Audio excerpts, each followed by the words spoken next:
Hello everyone. August செப்டம்பரில் நீங்கள் trip plan பண்ணுறீங்கன்னா கண்டிப்பாக இந்த பிளேஸ்க்கு வந்து நீங்கள் போகலாம். கர்நாடகாவில் இருக்க கலாசா அப்படிங்கிற ஒரு ஊருக்கு தான் நம்ம வந்து போகிறோம். ஸோ இங்கே வந்து நிறையா ட்ரெக்கிங் பண்ணுறவங்க போவாங்க.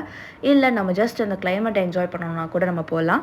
சென்னையிலேருந்து டைரெக்டாக எந்த பஸ்ஸும் கிடையாது. ஸோ நாங்கள் சென்னை டு பெங்களூர் ட்ரெயினில் போயிட்டு பெங்களூர்லேருந்து பஸ்ஸில் வந்து போயிருந்தோம். அங்கே பெங்களூர் ரீச் ஆகவே ஒரு 8:30 அந்த மாதிரி ஆயிடுச்சு. ஸோ வந்ததும் டின்னர் முடிச்சுட்டு பஸ்க்கு போகலாம் அப்படின்னு தான் பிளான். ஸோ இந்த ரெஸ்டாரண்ட் தான் நாங்கள் வந்திருந்தோம். இது வந்து எங்களோட பஸ் போர்டிங் பாயிண்ட்டுக்கு பக்கத்தில் இருக்குது. அண்ட் ஃபுட்டும் சூப்பராக இருந்தது.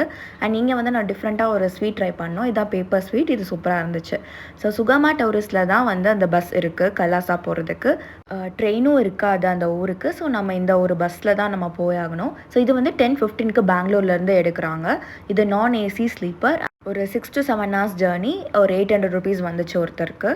ஷார்ப்பாக 5:30க்கு நாங்கள் கலாசா ரீச் ஆகிட்டோம். செம்ம மலை. சம்சே அப்படிங்கிற ஒரு இடத்துல வந்து நாங்கள் ஹோம் ஸ்டே புக் பண்ணியிருக்கோம்.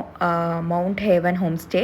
ஸோ அவங்க வந்து எங்களுக்கு ஆட்டோ வந்து சென்ட் பண்ணிட்டாங்க. 300 rupees கலாசாலேருந்து இவங்க ஹோம் ஸ்டேக்கு ரீச் ஆகிறதுக்கு. ப்ரைஸ் வந்து 1300 rupees. ஃபுட்டு எல்லாமே இன்க்ளூடிங் டீ, காஃபி, ஸ்நாக்ஸ் எல்லாமே சேர்த்து தான். பியோர் வெஜ் மட்டும்தான் இங்கே இருக்குது. ட்ரெக்கிங் போகிறீங்கன்னா லஞ்ச் பேக்கும் பேக் பண்ணி கொடுத்துருவாங்க. அண்ட் ஜீப் அண்ட் கைடுக்கு செப்ரேட்டாக நம்ம பே பண்ணுற மாதிரி இருக்கும். நீங்கள் ட்ரெக் புக் பண்ணுறதுக்கான வெப்சைட் வந்து டிஸ்கிரிப்ஷனில் கொடுத்துருக்கேன். ஸோ நீங்கள் ட்ரெக்கிங் வரீங்கன்னா நீங்கள் அதை யூஸ் பண்ணிக்கலாம். அண்ட் இவங்க வந்து நேத்ராவதி ட்ரெக் தான் வந்து போகிறாங்க. ஸோ அது நெக்ஸ்ட் வீடியோவில் பார்க்கலாம். பை.